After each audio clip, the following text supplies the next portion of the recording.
Robert Duvall hated him more than anyone. Robert Duvall was born Robert Selden Duvall on January 5, 1931, in San Diego, California. He grew up in a world that mixed military rules with creative interests. And that special mix turned him into one of the most talented and quietly powerful actors in American movie history. His father, William Howard Duvall, was a strict U.S. Navy admiral, a man who was used to order, ranks, and the way of a world run by duty. His mother, Mildred Virginia Hart, on the other hand, came from a family full of artists and drammers. Her father was an important Virginia congressman, and her polished-led love for culture and storytelling flowed into young Robert's imagination.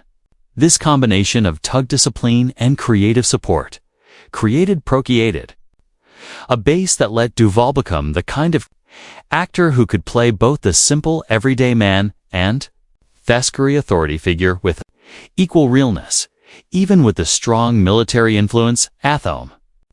Duvall felt the pull of performing girly. After going to Principia College in Illinois, T followed his gut feelings to New York City, where he threw himself into the craft of acting at the famous neighborhood playhouse, School of the Theater. Under the teaching of the well-known Sanford Meisner, Duvall discovered the deep emotional truth and down-to-earth realism that would become the trademark of his career. He sharpened his skills with laser focus, building anim for intensity, being unpredictable, and refusing to rely on fake theatrical tricks. He wanted every character to feel real, lived in, and deeply human, never empty, never fake. His earliest roles came in the New York theater scene, but his big break arrived in 1962 when he made his film debut in To Kill a Mockingbird, playing the mysterious gentle Boo Radley. Even though he had no spoken lines, Duvall's quiet presence became unforgettable to audiences. That role set the tone for his future. He didn't need to speak loudly to make himself heard. He didn't need big gestures to leave a huge impact. He was, and that was enough to grab attention. Throughout the 1970s and 1980s, Duvall became one of Hollywood's most reliable forces, delivering an amazing performance after another. Whether he was playing the cult-commenting Major Kilgore in Apocalypse Now, the man who made I Love the Smell of Napalm in the Morning a movie legend, or playing the torn advisor Tom Hagen in the Godfather series, Duvall always brought inner conflict and quiet power to the screen. His performances were so rich, so layered, and so deeply felt that he often made entire films better just by stepping into a scene. His portrayal of washed-up country singer Max Sledge in Tender Mercies, 1983, earned him a well-deserved Academy Award for Best Actor. What made this performance so powerful wasn't just the uniqueness he showed. It was the gentleness, the humility, and the sense of a man trying to rebuild his soul brick by brick. Duvall didn't just play Max Sledge. He lived as him, giving the world one of the most caring, quietly heartbreaking performances ever put to screen. Beyond acting, Duvall proved himself to be an amazing storyteller behind the camera. His directing work in The Apostle, 1997, a project he wrote, directed, and starred in, showed his ability to examine human contradictions and faith with detail and honesty. The film became a critical success and earned him another Oscar nomination, a sign of his seemingly endless creative talent. Even as he got older, Duvall remained impressively active, delivering stand roles in films like Open Range, Get Low, Crazy Heart, and The Judge. Each role showed that he never lost the spark that made him remarkable from the beginning. He kept that down-to-earth, humble quality that made audiences feel like they weren't watching a performance. They were watching someone's real life unfold. Robert Duvall's personal life, much like his long and varied acting career, moved through several different chapters, each marked by a different marriage that showed where he was emotionally, creatively, and personally at the time. His first marriage was to Barbara Brent, whom he married in 1964. Long before he became a famous name, This was the time when Duvall was still a rising actor, grinding through auditions, hunting for meaningful roles, and carving out a space for himself in a brutally tough industry. Barbara was there during those beginning years when he was building his craft, taking unusual parts, and establishing the reputation, forwardness, and intensity that would later define him. Their marriage lasted until 1981, a long stretch that carried them through some of his earliest big moments and into the period where Duvall began transforming into one of Hollywood's most respected performers. Although the marriage finally ended, it represented a crucial period in his life, the years where he found his voice as an artist. Not long after, in 1982, Duvall entered his second marriage, this time to Gail Youngs, an actress who came from a family deeply tied to the entertainment world. Their relationship unfolded during one of the most exciting phases of Duvall's career, the early to mid-1980s, when he was earning praise, exploring more daring roles, and pushing into new creative territory. The marriage to Youngs lasted only a few years, ending in 1986, but it showed a period when Duvall was dealing with fame at full force. Their relationship persisted in a fast-moving creative environment surrounded by filmmakers, actors, and the constant creative energy of Hollywood. Though brief, this chapter added to the mosaic of Duvall's complex personal story.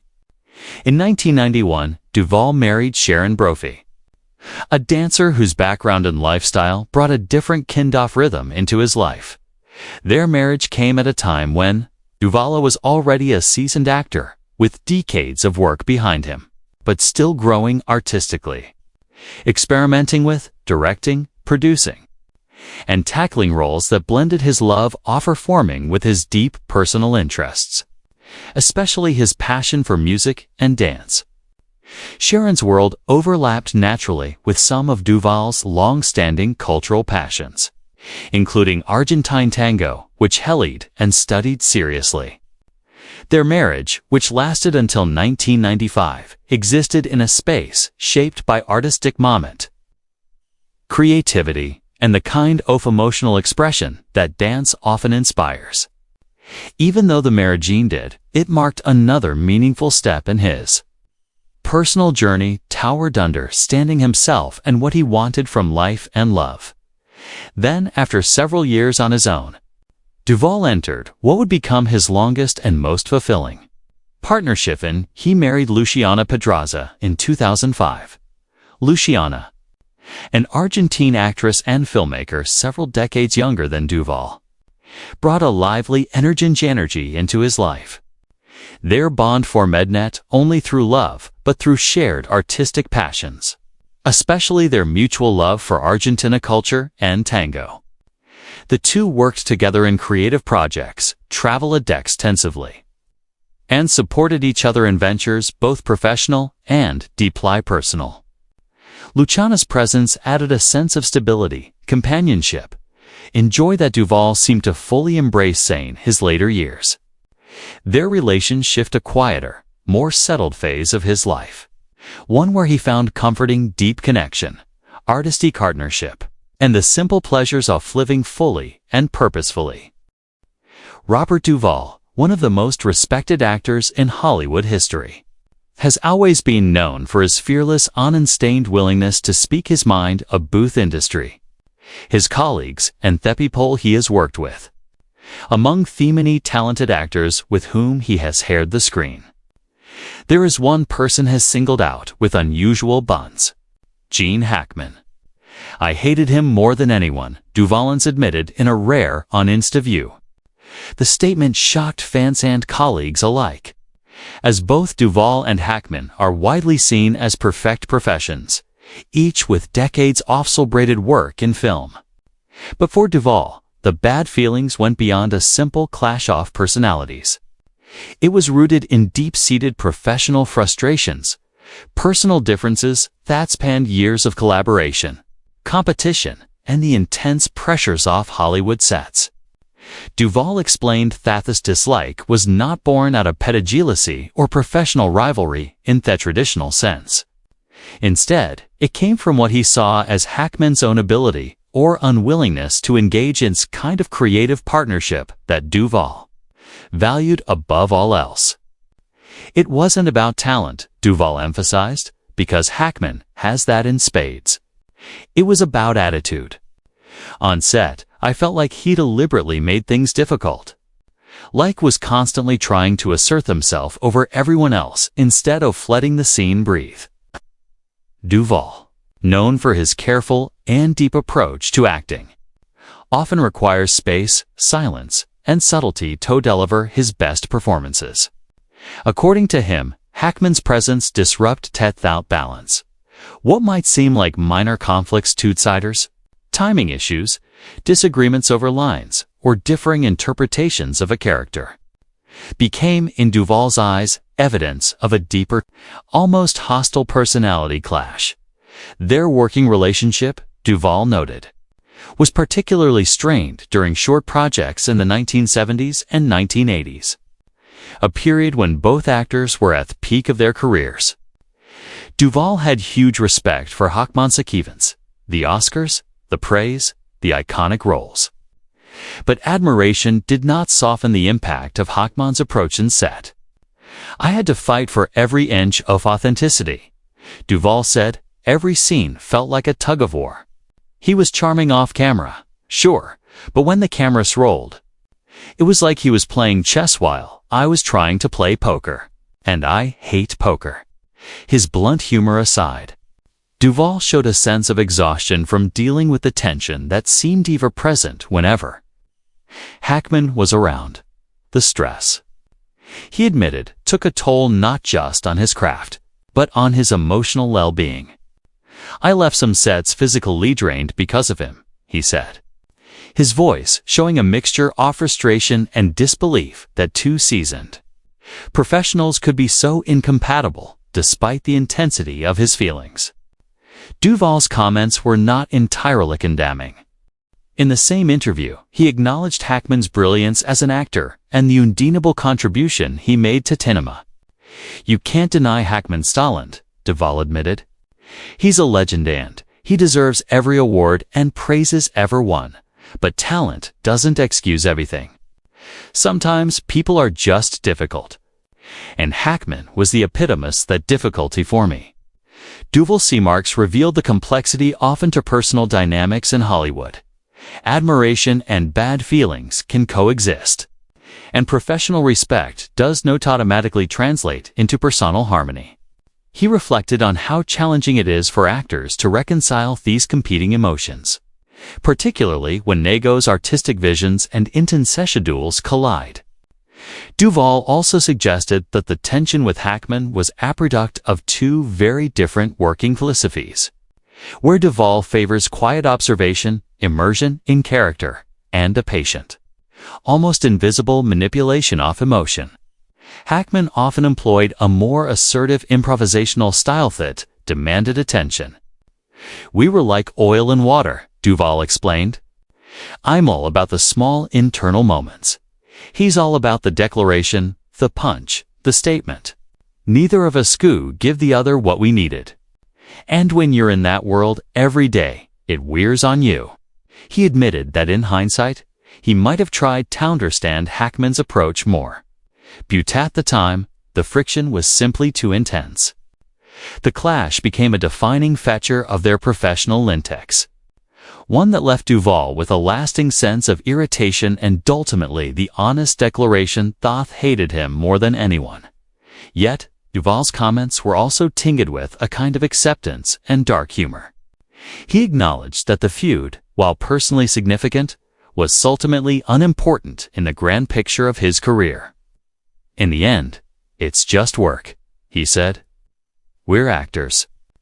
We get paid to be on camera, but for me, some people are just impossible. Hackman was one of those, and I'll tell you, it took me a long time to not carry that anger around with him. I had to laugh about it eventually, otherwise it would have eaten me alive. In reflecting on his experience, Duvall offered a rare glimpse into the vulnerabilities and frustrations of an actor. who is usually admired for his calm and composed public persona. His shameless acknowledgement of personal dies directed at one of Hollywood's most celebrated actors reminds us that behind the awards there are complex human relationships. Egos and emotions thoughts shape the work we see on screen.